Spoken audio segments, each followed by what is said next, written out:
sou engenheiro agrônomo formado aqui na Universidade Federal dos Vales de Jequitinhonha, em Mucuri. Atualmente, sou aluno discente de doutorado do programa de pós-graduação em produção vegetal. Hoje, eu vim apresentar aqui meu seminário Zoom, cujo tema é o zoneamento edafoclimático para o cultivo da videira. E o meu professor orientador é o professor Dr. Ricardo Siqueira da Silva. Bom, como introdução, temos que, dentro das espécies cultivadas de videira, né, temos as que assumem maior importância econômica dentre as principais espécies cultivadas pelos produtores. Temos a Vitis labrusca, que é uma espécie destinada para o consumo in natura, a famosa uva de mesa, né? Essa espécie ela é considerada mais robusta, né, por possuir algumas tolerâncias a algumas espécies de doença, né, no cultivo. E dentro das principais cultivares aí da Vitis labrusca, temos a cultivar Niagara rosada. Temos também outra espécie aí que se destaca como de grande importância agronômica, que é a Vitis vinifera, que já é uma destinação final para o cultivo, para a produção de vinhos, né? E essa espécie é mais sensível do que a Vitis labrusca, né? Mais sensível a algumas pragas chaves aí na lavoura. E uma das principais aí cultivares que temos de Vitis vinifera é a cultivar Cabernet Sauvignon, que é destinada aí para a produção de vinhos. Aqui temos a distribuição geográfica de Vitis SP, vimos aqui que a distribuição ela possui distribuição em todos os continentes, né? Principalmente que ela é muito cultivada na Europa e na América do Norte. Na América do Sul, ela está assumindo aí grande importância também, grande distribuição. Os principais países que se destacam Argentina, Chile e Brasil. Falando um pouco mais sobre o Brasil, a maior área plantada que temos aqui no sul do Brasil e a expansão do cultivo de Vitis SP está de acordo aqui no Vale do Rio São Francisco também, e na cadeia, na Serra do Espinhaço também, temos cultivo. Ainda como importância agronômica, temos que a área plantada no Brasil em 2019 girou em torno de 75 a 76 mil hectares plantados, onde as áreas do sul, da região sul do Brasil, se destacam, com aí aproximadamente 70% da área plantada. No sul, a Serra Gaúcha é onde, no Rio Grande do Sul, né, que são áreas que mais se destacam no cultivo, e onde a produtividade média varia entre 8 a 12 toneladas por hectare, onde as condições climáticas exercem grande influência sobre essa produtividade e produção da uva. Aqui temos uma tabela que demonstra o panorama nacional dos principais produtos oriundos aí do cultivo de videira, que podemos citar, são uvas frescas, de uvas, vinhos e espumantes, né? Em relação aí às exportações, temos o destaque aí para uvas frescas, onde temos a maior destinação aí para exportação, desculpa, e onde, analisando aí a variável, a produção de vinhos, né, ainda é pouco exportado o vinho brasileiro. E quando a gente analisa as importações, temos que o vinho é um dos produtos aí, do cultivo da videira que o Brasil mais importa, entre todos, né? Em relação ao clima, né? O clima, como citei anteriormente, o clima é o principal fator aí que influencia no cultivo da Vitis vinifera, determinando as áreas potenciais para o cultivo aí dos agricultores e a implantação da lavoura. Ou seja, o clima aí é o que dita as principais áreas onde serão cultivadas a videira. E para o conhecimento, né, de áreas potenciais, onde os produtores rurais irão cultivar a uva. Temos as metodologias para o zoneamento edafoclimático. Por exemplo, o zoneamento edafoclimático é uma ferramenta utilizada para classificar regiões onde as condições climáticas e edáficas são utilizadas para caracterizar a probabilidade de sucesso do cultivo da videira. Temos como principal metodologia, uma das principais metodologias de maior uso nos últimos anos para a caracterização climática, temos a classificação climática multicritério geovitícola, CCM, onde essa metodologia utiliza de base de dados climáticos aí, históricos e atuais, através de estações climatológicas, onde avalia a temperatura do ar, temperatura do dia, temperatura da noite, estações pluviométricas também, onde vai analisar o índice de chuva, de precipitação, né? E, como eu disse, avalia uma série histórica recente aí, de acordo com o trabalho final. E essa classificação climática, ela é baseada em 3 índices, onde terá como resposta final a caracterização climática para o cultivo de uvas.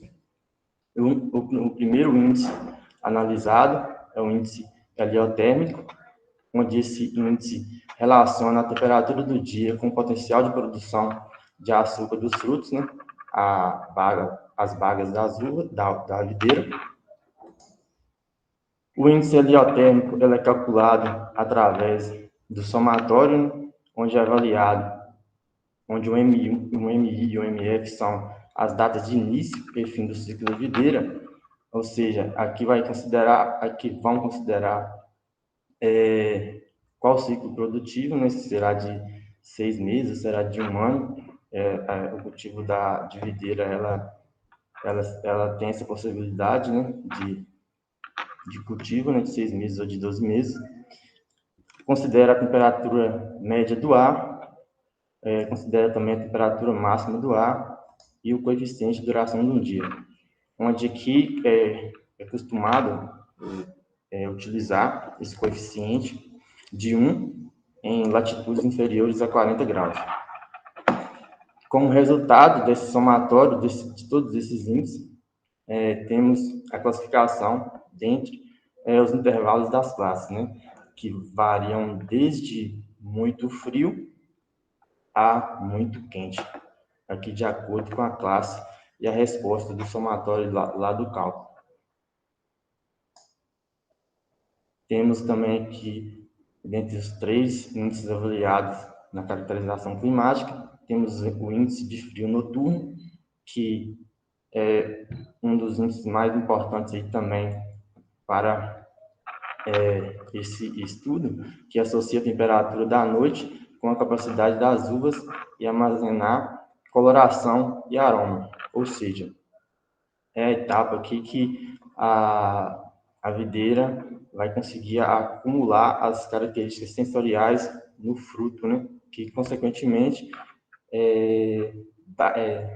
promoverão, né, vinhos finos aí de qualidade, que é o principal foco do cultivo de vitis vinífera. E o índice de frio noturno, o cálculo dele é mais simples, ele avalia somente a temperatura mínima do ar em graus Celsius do último mês do ciclo de produção, ou seja, que já é na etapa lá do final do ciclo de maturação dos frutos, né? Onde é classificado entre os intervalos de classe, desde noites muito quentes a noites muito frias. E assim, avaliando o índice heliotérmico e o índice de frio noturno, temos aí a classificação, a caracterização do clima vitícola. E temos, por fim, temos o terceiro índice, que também é avaliado, que é o índice de seca, que estima a probabilidade hídrica do solo para a videira ao final do ciclo. Ou seja, esse cálculo de índice de seca é feito mensalmente. Aqui temos uma figura onde retrata as condições de seca nos parreirais e na figura da direita as condições de elevada umidade nos parreirais. O índice de seca, o cálculo dele é mais complexo do que os outros dois índices, onde também considera o somatório a influência do ciclo produtivo da videira, considera as datas de início e as datas de fim, considera a reserva hídrica inicial do solo, onde é encontrado aqui esse W0 a partir de ensaios de física do solo, através de curvas de retenção de água, que você encontrará esse índice aqui. Avalia a precipitação mensal do parreiral, a transpiração potencial mensal do vinhedo e a evaporação mensal também do solo. Como resultado desse somatório, temos os intervalos das classes, né, que vão variar desde muito úmido a seca muito forte. E um detalhe muito importante aqui no cultivo da videira, que é a elevada umidade, né, nos parreirais, que é caracterizada como uma restrição para o cultivo de vitis vinífera, né, para a produção de vinhos. Que como alternativa, né, para sair fora dessa elevada umidade, temos o manejo, né, de 2 podas ao ano, onde temos safras de inverno e safras de verão, que em regra costumam ser na safra de inverno de fevereiro a julho, isso podendo variar de região para região, de município para município, e a safra de verão onde são considerados aí, em regra, de agosto a janeiro, onde temos a poda aqui depois da colheita da safra de inverno, e temos em agosto, né, e temos a colheita aí, no verão, no período de chuvas. Né? E essa colheita aqui no verão pode ser dificultada através das chuvas, né, que costumam ser bem distribuídas aí em dezembro e janeiro, que pode prejudicar a qualidade aí no cultivo de vitis vinífera, principalmente, que a destinação é para vinho, tem a atenção principal aí para as qualidades sensoriais do vinho. Aqui eu destaquei que as safras de inverno, em muitos trabalhos destacam esse efeito que nas safras de inverno é possível produzir vinhos de maior qualidade. E aqui temos o grupo climático e a região vitícola, né? Depois da avaliação daqueles 3 índices lá, da classificação climática multicritérios, temos esses índices, os grupos climáticos considerados, e são feitos tanto para a safra de verão quanto para a safra de inverno. Por exemplo, eu peguei esse trabalho aqui, que é de um município, um trabalho local, né, do município de Louveira, São Paulo, onde foi classificado para a safra de verão os índices heliotérmicos como temperado quente, o índice de frio noturno como noites temperadas e o índice de seca como úmido. E com isso temos a equivalência da região vitícola, que também consta no sistema de classificação e foi compatível com a região vitivinícola de Bento Gonçalves, no Brasil, que está localizada nos Vales do Vinhedo, na Serra Gaúcha, né, que assume aí grande destaque na produção de vinhos no Brasil e até mundialmente, podemos citar. E temos para a safra de inverno, podemos notar que os 3 índices, os 2 primeiros índices foram diferentes, né, como é de se esperar. O índice heliotérmico foi classificado como temperado, o índice de frio noturno como noites muito frias e o índice de seca como úmido. Temos a equivalência climática para a região da França, a região vitivinícola da França. Tem esse outro trabalho aqui também, que já estadual, né, do estado de São Paulo, tanto para a safra de verão, que a grande maioria das áreas classificadas como um clima adequado para o cultivo da vitis vinífera. Temos aqui equivalência climática com a área do Japão, e em laranja aqui temos a área correspondente equivalente também de Bento Gonçalves, né? As duas principais áreas que assumiram destaque aí no estado de São Paulo, tanto a laranja quanto a salmão aqui. Temos para a safra de inverno também, podemos ver a diferença é grande, né? Onde as duas principais áreas de destaque foi a de verde, né, que correspondeu a uma classificação climática lá do Uruguai também para o cultivo da videira, e temos a área em marrom aqui, que é correspondente a uma área também da França, do cultivo de vinhos, da videira para destinação de vinhos. Aqui destacando a diferença entre as duas safras aí para o estado de São Paulo. Também temos um trabalho aqui para o estado do Pará, também da mesma forma, são classificados tanto para a safra de verão quanto para a safra de inverno, e temos que as diferenças, né? Tanto para a safra de verão, temos áreas aí classificadas como aptas aí ao cultivo da vitis vinífera, correspondente e equivalente à Serra Gaúcha do Brasil, as áreas em vermelho, e as áreas em verde, a área em verde, uma tonalidade de verde mais escuro, a equivalente a áreas de cultivo da uva da França.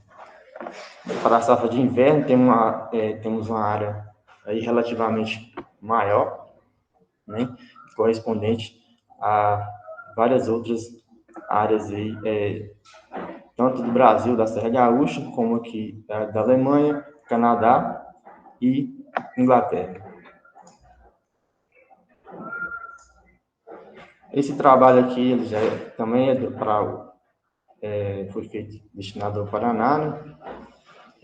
A única diferença aqui é a classificação, além da classificação climática, eles também avaliaram, e dentro de cada classificação, qual cultivar de vitis vinífera seria o zoneamento para cada cultivar, né? Trabalho mais específico dentro da classificação climática e dentro do mesmo estado.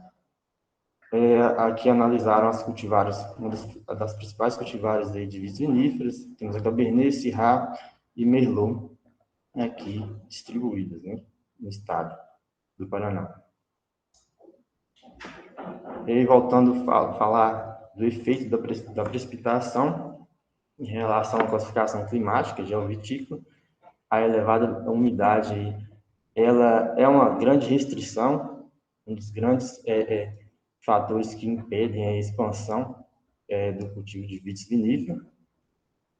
E para sanar essas características de elevada umidade, são elaboradas classes de favorabilidade de solo, no qual evidenciam áreas que favoreçam a drenagem do solo, né, que é o não acúmulo superficial de água, a exposição à radiação solar dos barreirais e o menor risco de erosão dentro da área produtiva.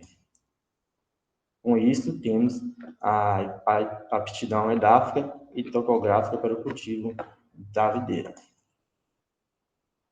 Aqui um exemplo que pode ser feito nas áreas, possíveis áreas de cultivo, possíveis locais. Temos um modelo digital de elevação, onde podemos ver as áreas mais altas e as áreas mais baixas, né? Aqui as áreas na tonalidade de vermelho são áreas mais altas, com altitudes mais elevadas, e os locais em azul são áreas mais baixas, né? Isso possibilita uma análise da favorabilidade quanto à declividade, né? Temos que as áreas mais favoráveis para o cultivo de vitis vinífera em relação à declividade menor que 20%, onde facilita a entrada de máquinas, não deixando aí a alta dependência de mão de obra, né, e da agricultura familiar.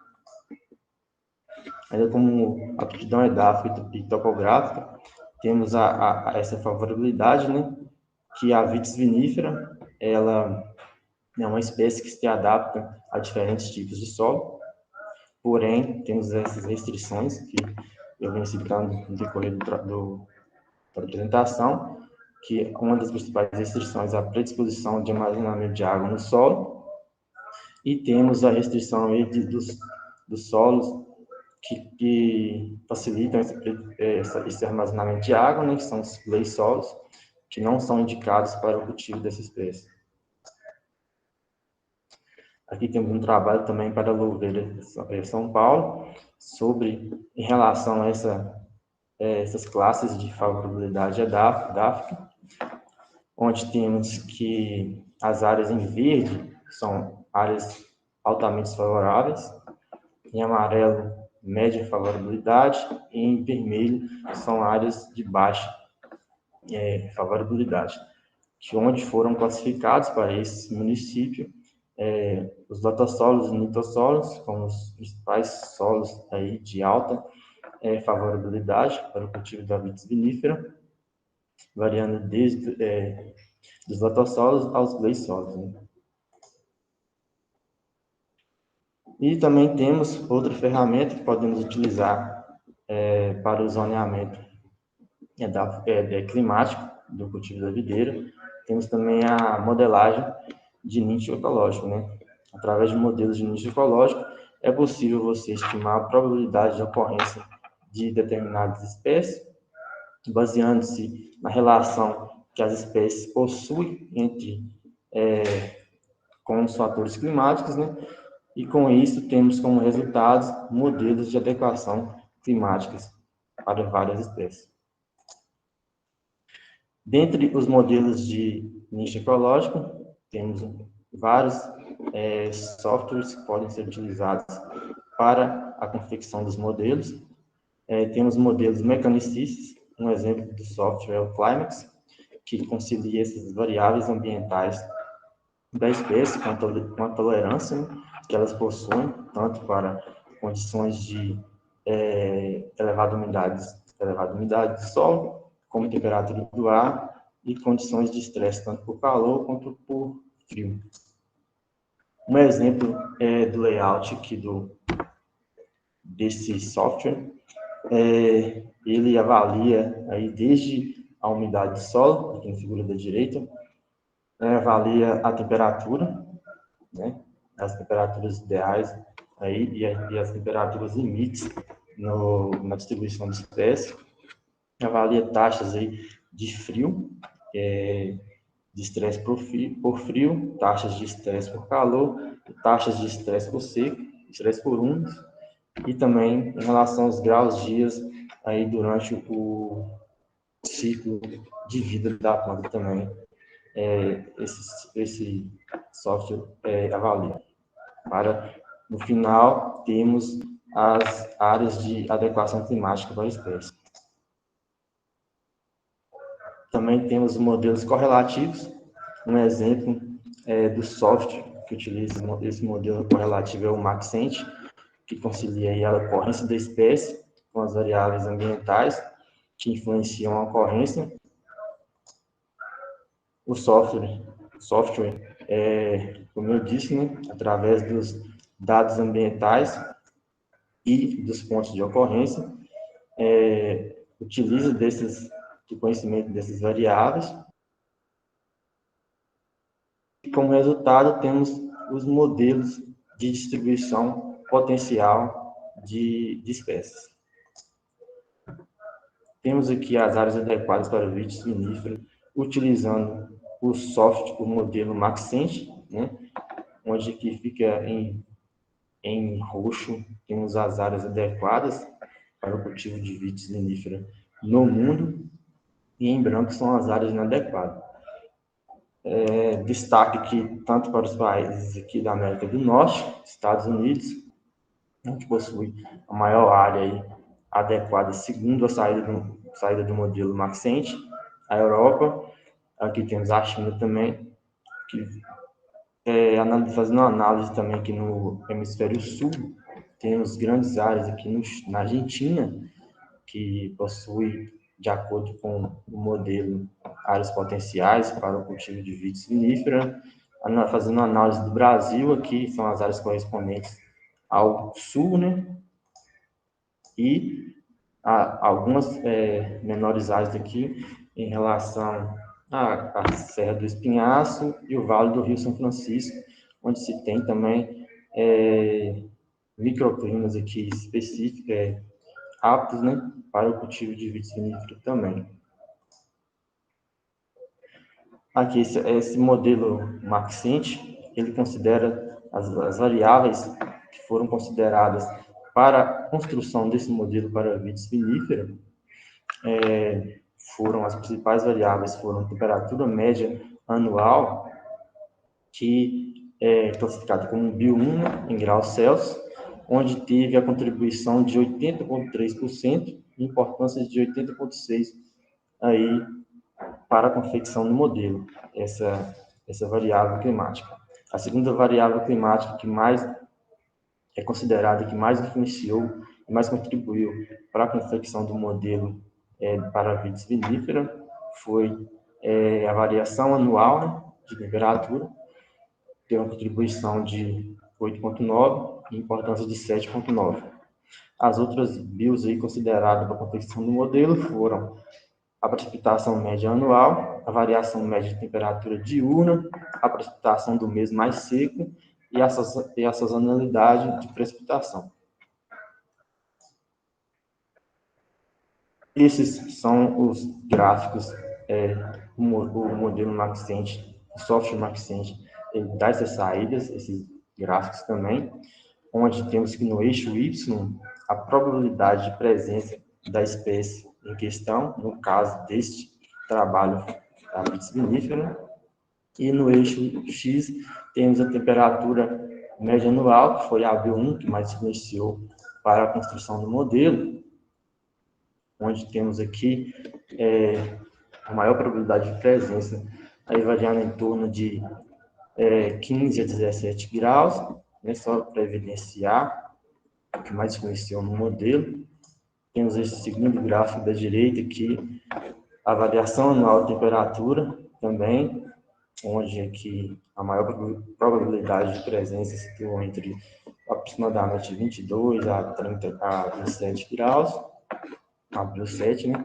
E no gráfico inferior, temos a probabilidade de presença de vitis vinífera em relação à precipitação média anual, a BIO 12, onde o modelo aqui evidenciou na faixa de por volta aí de 1.000 milímetros anuais aí, para o cultivo da vitis vinífera.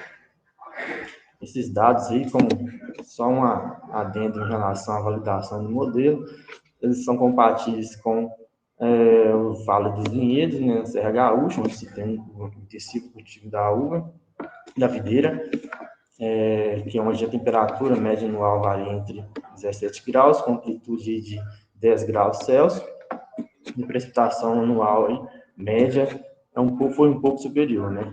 Lá a precipitação na Serra Gaúcha gira em torno de 1.600, 1.700 milímetros por ano. E esses modelos de nicho ecológico também te dá a alternativa de avaliar as possíveis mudanças climáticas que são previstas aí no futuro, né? São previstos o aumento da concentração de CO2, onde já é evidente, e, consequentemente, temos também associado às concentrações de CO2 o aumento de temperatura. Temos os cenários aí, vários cenários possíveis de mudanças climáticas, desde cenários mais otimistas, cenários mais pessimistas quanto a esse efeito. E temos vários algoritmos, né, vários softwares aí que podemos utilizar, tanto o Maxent quanto o Climax, e vários outros que temos na literatura também publicada, que podem ser usados para fazer essas projeções de áreas adequadas e determinar aí um zoneamento aí, da vitis vinífera, tanto para o clima atual quanto para cenários aí de mudanças climáticas. Aqui em relação ao zoneamento climático, focando no Brasil, nas principais regiões produtoras aí, como já vem falando do trabalho, temos o Vale do São Francisco, aqui na figura, em amarelo, né, onde está assumindo aí grande importância na produção de videira no Brasil. Temos o Planalto Catarinense, aí fora dessa região sul, temos só o Vale do Rio São Francisco, que está sendo destaque aí na produção. Aí temos, voltando aí, focar no sul, temos o Planalto Catarinense, em vermelho, temos os Campos de Cima, também são áreas produtivas aí, de videira. A Serra Gaúcha, onde aqui mais temos trabalhos aí, mais temos foco de estudo em vitivinícola em relação à produção de vinhos de qualidade, dos vinhos finos, né? Temos a Serra do Sudeste também, no Rio Grande do Sul, e temos também a Campanha Gaúcha, que é uma área que é grande produtora e que sempre temos trabalhos evidenciando essa micro-região aí do Rio Grande do Sul. As tonalidades de roxo aqui, variando desde branco para um roxo um roxo escuro, né? Em relação à produtividade em toneladas por ano, produção, toneladas por ano de uva no Brasil, onde aqui está havendo um destaque maior aqui para o Rio Grande do Sul, né? E o estado de São Paulo também, que assume esse destaque também na produção. Aqui, avaliando o zoneamento climático aqui da Campanha Gaúcha, como você tem uma região aí de referência no cultivo de vitivinícola no Brasil, o clima predominante lá nessa região é clima temperado do tipo subtropical, com verões quentes e secos. A temperatura do ar e é uma das principais regiões aí que são mais indicadas para vitivinícola no Rio Grande do Sul. Ainda em relação ao zoneamento climático, temos que na Serra do Espinhaço um potencial aí para a produção de uvas, de videira, onde o clima predominante é o mesotérmico, do tipo CWB, ou intertropical. É uma classificação de Köppen, onde as temperaturas no verão giram em torno de 22 a 28 graus Celsius, e no inverno são temperaturas amenas aí, em torno de 10 a 15 graus Celsius. A precipitação anual é mais baixa em relação, menor, do que entre outras regiões no sul, né, como a Serra Gaúcha, que possui uma precipitação alta, que na Serra do Espinhaço em torno de 850 milímetros a 1.400 milímetros por ano, e onde também é uma região que ultimamente, nos últimos anos, aí, vem tendo destaque na produção de vinhos de altitude. A região de Diamantina também vem produzindo, plantando muitas espécies de vitivinícola e produzindo vinhos de qualidade.